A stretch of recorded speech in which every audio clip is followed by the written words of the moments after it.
Cool. Yes, So yesterday, talked to that guy for quite some time, and we texted back and forth today a little bit too. I'm just trying to find this text, his phone number, because I told him quite a few things that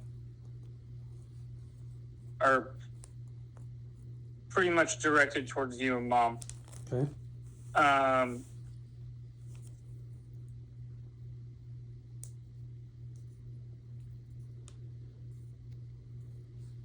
So I understand you think I have a problem with drugs, but I really only had a problem with kratom, and you can't get that anymore. Even though it's illegal now, you can't go buy it at the store like I've been doing, and I've been off of it for a couple days now, so nothing's really going to change that. But I'm not going to be forced to go into a treatment facility, and I understand you're saying if I don't go that you're not going to help us get a place, and that's fine. So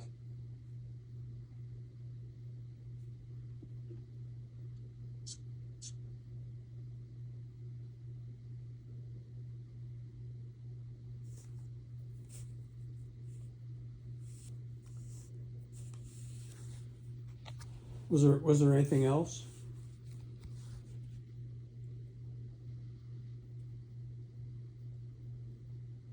well, if I end up going to a rehab, it definitely won't be right now. There's way too many things happening. I have court on the 16th, and if I was to go to rehab, all it's going to do is just push it back to when I'm out of rehab. And Faith is pregnant right now. I would be missing 2 months, which is a long time. I mean, this is kind of a big deal to me. I know it's not so much a big deal to you guys, but it is to me. Well, it actually is it's a really big deal to us. It's a huge deal. You know, as far as you know, the court date, if you were to go to rehab, yeah, like you said, that would get pushed back. It wouldn't go away, but it would get pushed back. And we understand, you know, Faith is pregnant.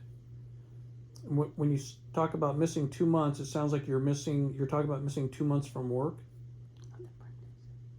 No, of my life. Well, I'm just thinking about, you know, it's what you're describing isn't the outcome that we had hoped for. You know, what we're offering now is much better than a short-term solution. You know, I'm not interested. I'm interested in moving out. That's what I'm going to do. We are going to do that. Okay. What we want you to understand is that this is a really significant opportunity. It's short term. It's a life-changing opportunity. You know, you go to Rock. It's a short-term discomfort, long-term comfort for you, Faith, and the child, and it's sustainable. Okay, but this wasn't something that I thought of. This is something that you and Mom thought of. Yeah, but we're looking out for your best interest, Faith's best interest, and the baby's best interest. Okay, well, you might have missed a statistic in there, because normally when someone is forced to go into a rehab with circumstances like that, there's a 99% chance that they come back or they go back to another rehab. Yeah, and when you're describing this as you being forced to go to rehab, we're not forcing you to go to rehab. We're Yeah, you are. You're saying if you don't go, then we're not going to help you move and get a place. So that's a, what else do you call that? I would call it a really good opportunity, a once in a lifetime opportunity. You wouldn't have to pay for any of this rehab to help you get stronger and better mentally, physically, and it's not only going to benefit you, it's going to benefit Faith and the baby. Okay. I don't agree with it on any level at all, and I don't think you or Mom would be able to help Faith the way I have. Yeah, the whole time we've been living there. And we're not right now. We're not talking about helping Faith. Exactly. It's always Evan. What's Evan doing? Well, again, I think when Tom and Eric talked to you yesterday, and by going to Rock Recovery, we would make sure that Faith was taken care of. Yeah, well, they're literally salesmen. That's what they do. Well, actually, they do recovery. They are addicts. They were alcoholics. They were on drugs. Does it mean that they took what they had learned through their own life skills to help other people? Yeah. That's what they're doing. You're absolutely right.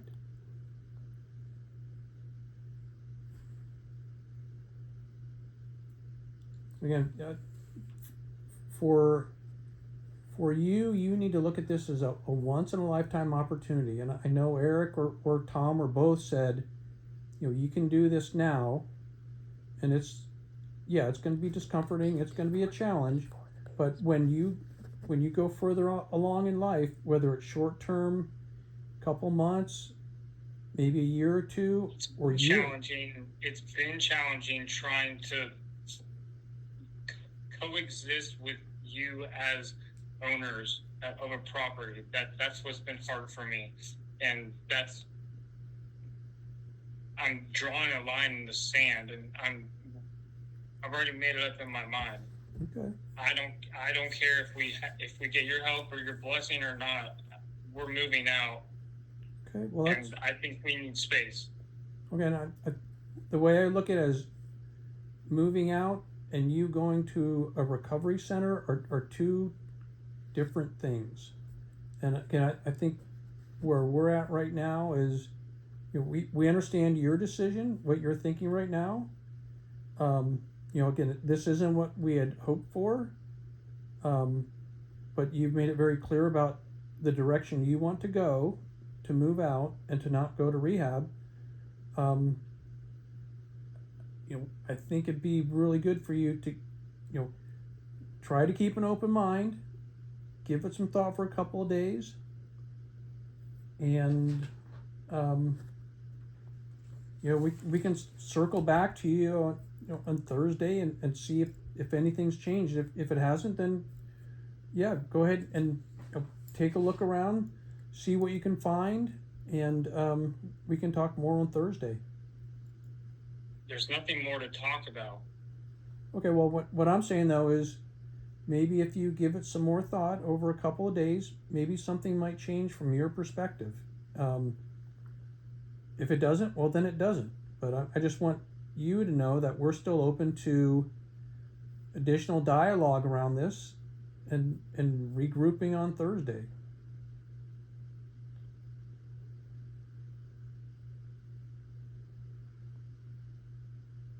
Okay, to do that. I'm tired of you guys wanting to help, then not helping, then helping, then not helping, and all this back and forthness.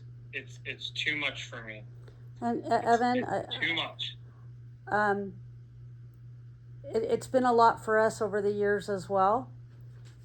And that is why, because of the recent events with the stealing while your girlfriend's pregnant, and the continuation of using the kratom, it sounds like, in your words, the only reason you stopped is because you can't get it easily right now. You can't get it at all. Okay, but that sounds like that's the reason you stopped. If it was still available, it sounds like you'd still be doing it. Yeah, but that's not my reality. What does that mean? I'm sorry.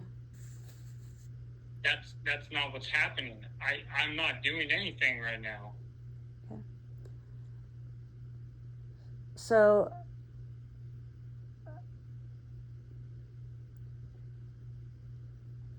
I'm also here too, by the way. Yeah. I figured you were. I'm more like, Evan and I kind of talked about it, and he does help a lot when it comes to like taking me to appointments, picking me up from work. I'm in 2 months. There's going to be a time where I can't even be riding. I shouldn't even be riding a scooter right now, being pregnant, and he's been literally picking me up every chance he gets whenever I get off at like 5 or 6, or I get off at 7 or 8, or I get off at 10 o'clock at night. And I don't think it's in, or if it's raining or storming outside, he picks me up. And that was another thing that we also that kind of just talked about. I don't think that you guys would be willing to get me an Uber if it's raining for a whole week straight. I don't think you guys would be willing to get an Uber. Well, we are. We would be. We would be. We're willing to pay all the expenses of the townhouse, food if you need it, Ubering for you to get to appointments, Ubering for you to go to work. We're fully committed to this. I guess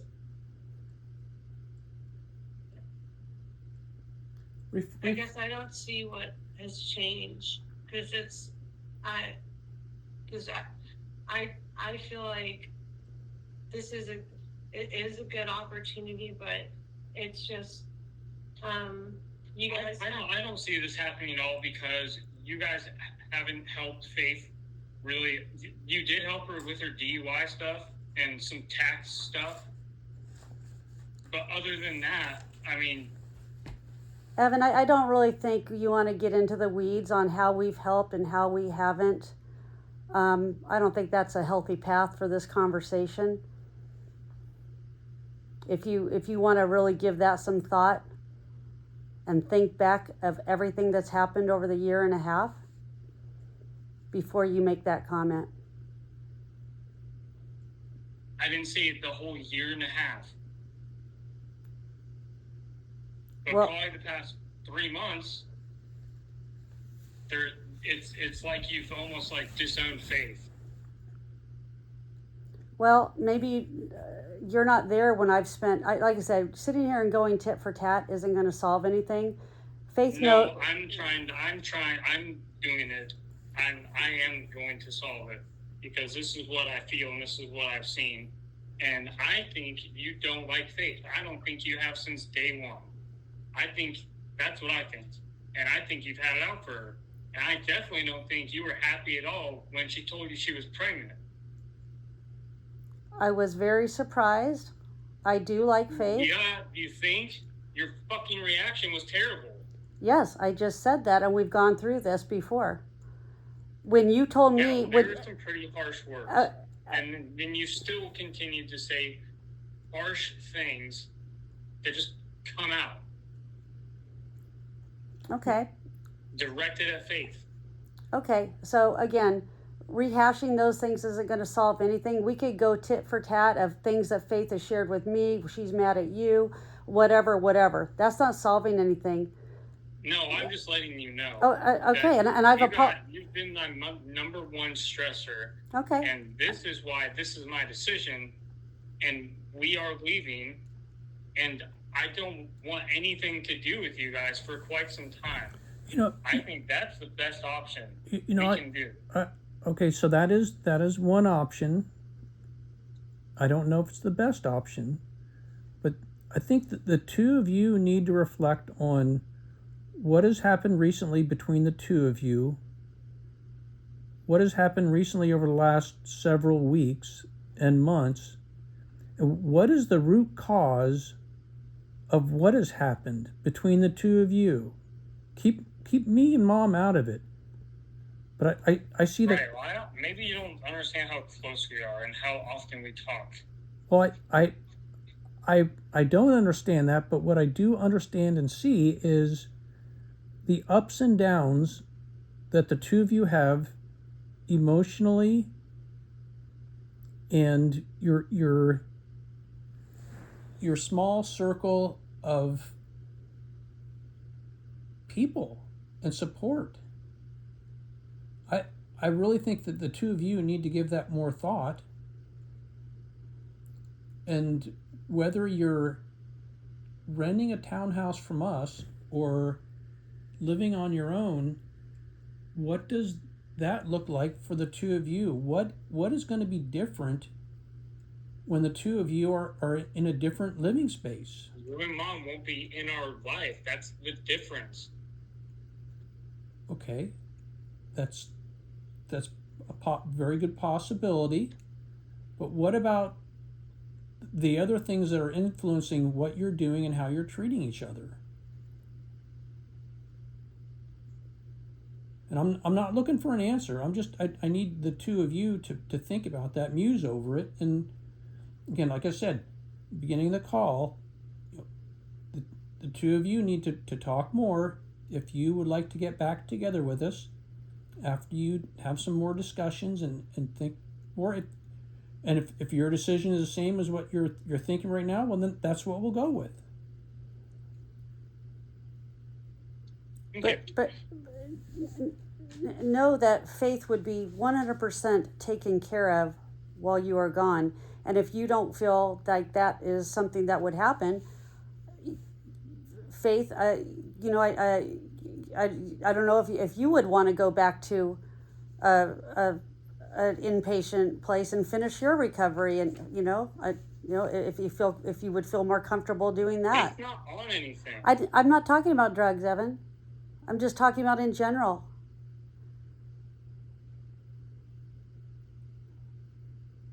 Just like when you get out and you do, because the program's supposed to, the IOP thing, that's all I'm saying. If that would be more comfortable than you trusting us that she would be taken care of.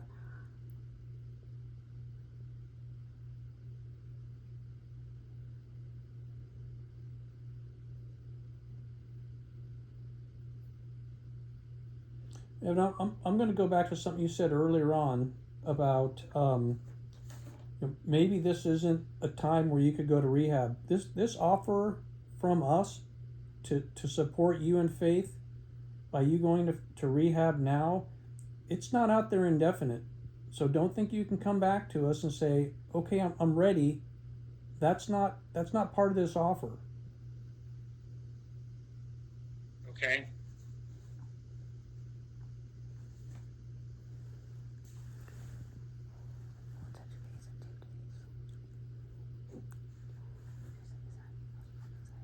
Is there anything else that either of you would like to say or share? No.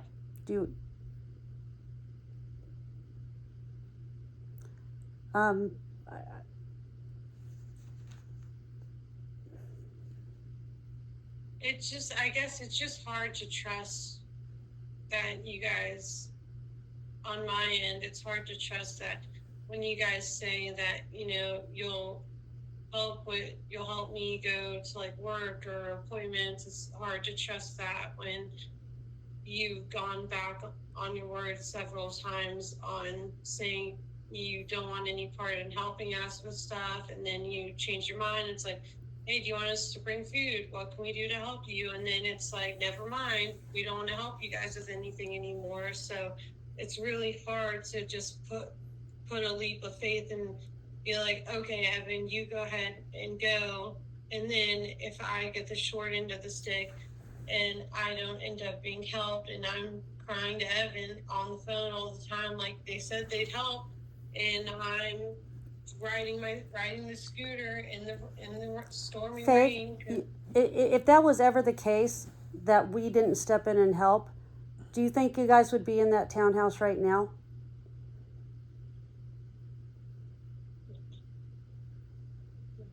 It's not what she asked. Basically it is. When you, I agree. I admit we made some ups and downs changes, and we've said this before. We are human too, and we have emotions, and this has taken a physical and mental toll on us as well, Evan. This hasn't been a year and a half. This has been 12 years of ups and downs and cycles and crisis, intervention, calm, crisis, intervention, calm, and the cycle goes round and round. Did we say yes 2 weeks ago after you stole while Faith was pregnant and she called us? Just as when she was having seizures, you called us and we stayed with Faith for 36 hours in the hospital?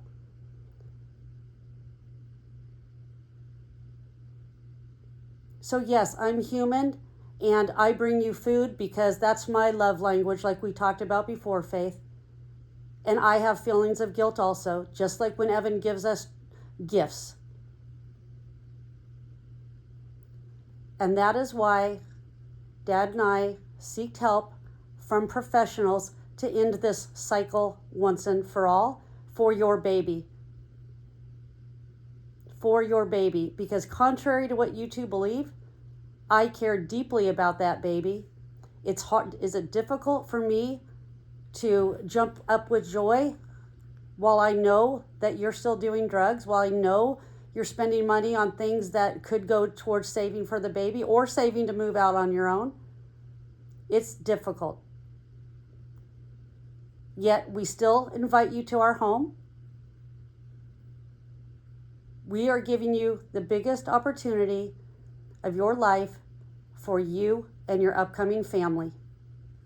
It will never be easier for you to do this than it is now. And that is why I know you are adamant right now. We would like to end this call, take 48 hours, and talk on Thursday. And if that's still your adamant decision, so be it. All right. Okay, thanks for calling. All right. Bye. Goodbye.